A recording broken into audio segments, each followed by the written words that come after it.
My name is Daniel Hernandez, and I am running for Congressional District 7 as one of the Democrats in the Democratic primary on July 15th. I am originally from Tucson. I grew up right here in Southern Arizona. I served for 6 years in the Arizona State House and 8 years on the Sunnyside Unified School Board. But before that, I think one of the most important things for folks to know about me is I came up in this community. I grew up in a working class family. My dad was a construction worker, and my mom was a Mexican immigrant. They taught us from a very young age a very important lesson that actually our grandmother used to teach, which is pon tu granito de arena, which for those that don't speak Spanish means putting in your grain of sand, the idea that we all have something to contribute, whether it is big or small, whether you're rich or you're poor, we all have a responsibility to make the world a better place. So for me, that's been one of my main drivers, trying to make the world a better place. I always thought that I would go into healthcare, and because of that, I ended up training as a nursing assistant and as a phlebotomist. I actually did 2 years of cancer research at the University of Arizona Cancer Center, thinking I would go into healthcare. But in 2008, discovered the idea of being able to be an advocate and also to start lobbying. I ended up starting to lobby at the Arizona State Legislature when I was 18 years old as a part of the Arizona Students Association. At the age of 20, passed my first piece of legislation, which was to help students have the ability to vote and make sure that they had easier access to their voting rights. So for me, I discovered that public policy and advocacy was a way for me to be able to help other people that wasn't that one-on-one way that I had always thought I would as a doctor. And I've now spent the last, oh goodness, 17 years working as an advocate here in the state of Arizona. This is my 17th legislative session, where I've been working on a variety of difficult issues, guns, gays, and abortion, which are not easy things to work on here in the state of Arizona, and public education, obviously. But I've been able to have a lot of success by focusing on what's best for Arizona and what's best for our families. So making sure that we protected access to healthcare, making sure that we tried to drive down costs, especially right now in the time that we're in. So I'm running for Congress because I know that right now what we need is bold new leadership that's going to be able to take on these difficult issues and actually deliver results for the working families of Southern Arizona and the West Valley, because our district goes all the way to the West Valley. Yeah, it does. So I just want to get a sense about maybe some misconceptions people have about you. So, in your Mhm. own words, talk to me about something that people just don't understand about you as a candidate that just is a misconception you are often correcting. I think one of the biggest misconceptions about me is that, I have never focused on any one particular issue. I think there are a lot of issues that I've worked on. I'm a jack of all trades, master of none, I like to joke. So I've worked on a ton of different things. I've worked on making sure that we protected abortion care. I actually was the program manager for Raiz, which is the Latino outreach program at Planned Parenthood. One of the things that I think is important for folks to know is not only did I work as a legislator and as a school board member, because I actually helped pass comprehensive sex ed when I was a school board member in Sunnyside. But I've been working on abortion rights for a really long time, and abortion care and abortion access, not just in Arizona, but around the country. I actually um, almost died because I was working to try and stop Donald Trump from becoming president. It was something that I think was really important for me back in 2016 when I was working at Planned Parenthood, to be able to make sure that I provided everything that I could, put my whole heart and soul into stopping him from being president. And then when he got elected in 2016, helping fight in the resistance to make sure that we did everything we could to protect abortion care. I almost died because I got a blood clot from flying so much around the country, and missed some votes because it was something where I was in the hospital for a couple of days, and JD Mesnard, the then speaker, almost threatened to kick me off of my committees because I had missed two of my committee hearings because I was so sick. But I think for me, it's been, an important issue that I fought a long time for.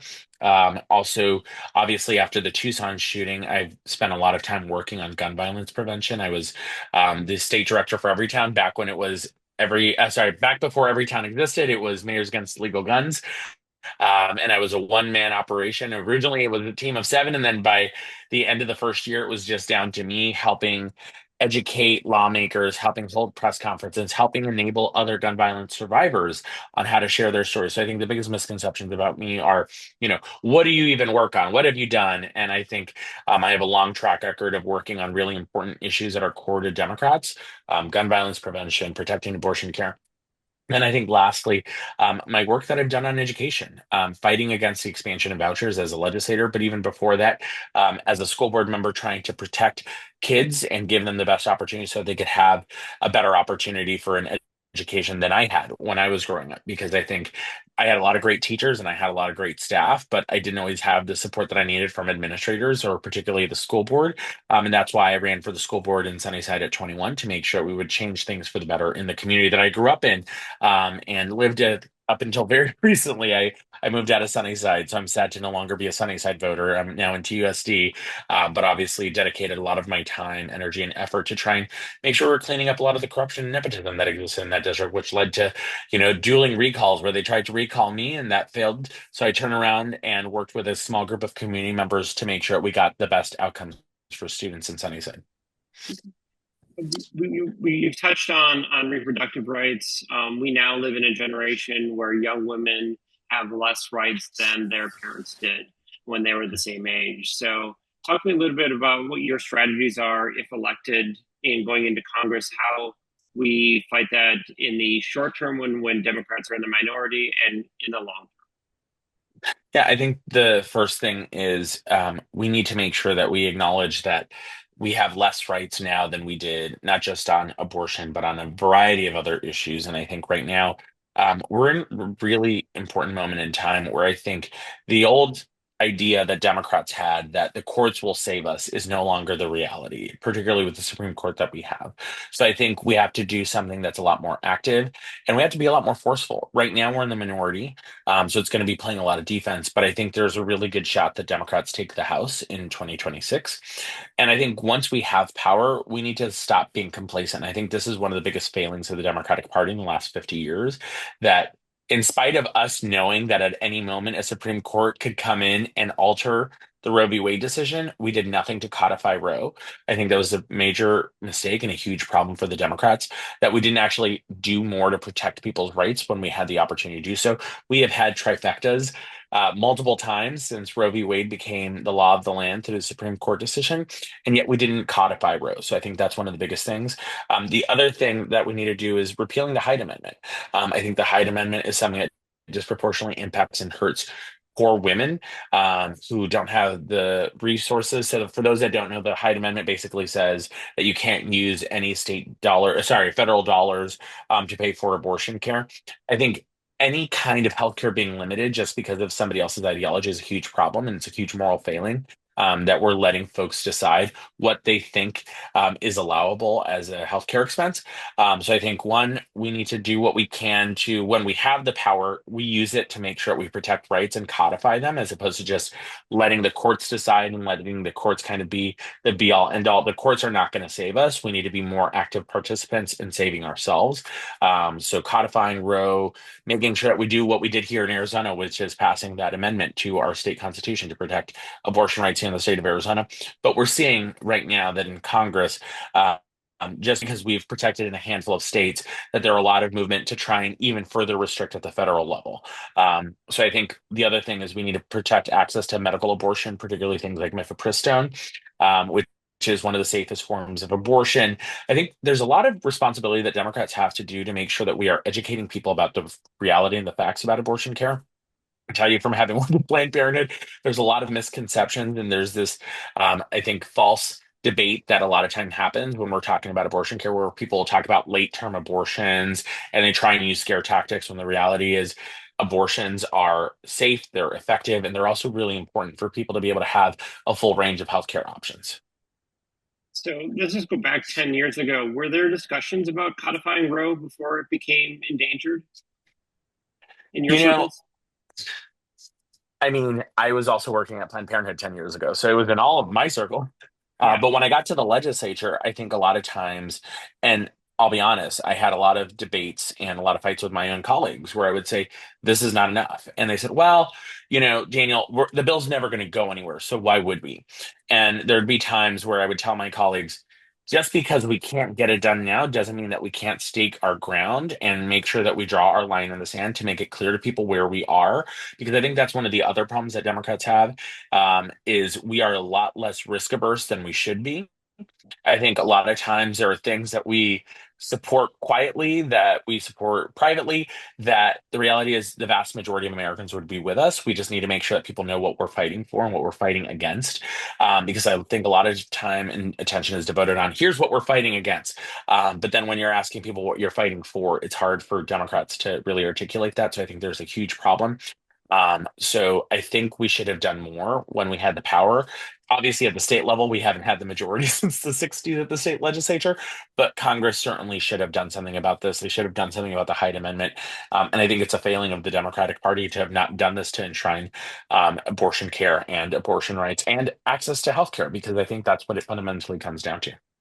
And I think that's going to lead into my next question is that there is a budget bill that's going to go to the Senate, and Yeah. it's absolutely something we are talking about in this race. And so it's something I'm sure you're hearing when you are talking to people in groups. And so, what are your concerns about the budget bill as you understand it right now? I think the big beautiful bill is anything but beautiful. It's certainly big. It is going to be disruptive and it's going to hurt a lot of people. I think one of the things that I oftentimes try and remind people is budgets are moral documents. We need to make sure that if we are talking about, having those strong family values, those strong Christian values that so many conservative lawmakers love to talk about, kicking people who are poor off healthcare is not the Christian thing to do. It's not the family thing to do. And I think that's the thing that we as Democrats need to do a better job of articulating. Because it's not just, oh, we're kicking off, you know, X number of people. We need to make sure that we're talking and finding those stories of the people that are going to be impacted in all of these competitive congressional districts so that we know who are the folks that are being targeted by this administration and by the MAGA Republicans. I think for someone like me, this is something that is really, really deeply personal. When I was 17 years old, I was diagnosed with an autoimmune disorder, Graves' disease, and I almost died because I didn't have access to healthcare. And if it hadn't been for the state children's health insurance program and the Medicaid program that my family was on, eventually, because I again didn't have healthcare for a prolonged period, I would have literally died. Um, I think for me, this is something where we don't do a good enough job of making sure we're standing up and sharing those stories. So it becomes just a number. And I think that's one of the problems that we're going to have, that if we don't do a better job of making this clear to people that this is your friend, these are your neighbors, these are your coworkers that are going to lose access to healthcare, that may potentially die. Because that's one of the things that happens. When people lose healthcare, it's not just, oh, this is a nice thing to have, but now that it's gone, it's not a huge deal. This is literally going to kill people if we let this budget go through the way that it is. I think that we're going to see a lot of pushback in the Senate, but I think we cannot rely on the Senate to be the be all end all. And I think we really need to do a better job of pushing on the House side, especially folks in those competitive congressional districts, because this could have been killed by one vote. One dissenting Republican could have done something to stop this, and they didn't. So we need to make sure that we are pushing, that we are. Um, Appealing to people and reminding them that if you are a Christian, if you are a conservative, if you are a family person, this is not a conservative budget that's going to help people. It's not a family values budget. It's not a, fiscally responsible budget, because what we're doing is we are cutting off poor people from healthcare to be able to give rich people tax cuts. And it's going to add to the deficit. So if you want to talk about the economy, let's talk about how you're going to blow up the deficit and increase it instead of actually doing what would be helpful, the family thing to do, the Christian thing to do. I want to touch a little bit about the economics of Arizona and the Mm, environment. I think we touched on it a little bit at the debate last night, but mm. I wanted just to have you explain a little bit more about your thoughts about what Arizona's economy is shifting towards, and where you're going to be putting your efforts in terms of growing the economy locally. Yeah, I think when you look at my record at the legislature, it's been very clear that I've been trying to do more to try and bring new businesses and keep the ones that we have. When Raytheon was looking at potentially moving some of their developments over to Alabama, I was one of the leaders on bringing a wind tunnel to the University of Arizona so that we could keep them local, so that they could be able to test the things that they were building at Raytheon right here in Congressional District 7, so they wouldn't have to ship them to Texas or to Alabama to test them. When I was looking at working on how we brought in more technology, I passed the angel investor tax credit and the research and development tax credit. there's a lot of opportunity and there's a lot of innovation that's happening right here in Arizona that I think is really crucial for us to capture. So I think at the forefront of making sure we're bringing new technology jobs, especially with the growth in Arizona because of the TSMC manufacturing plant, that's going to be huge. The CHIPS Act was a huge, huge thing for us.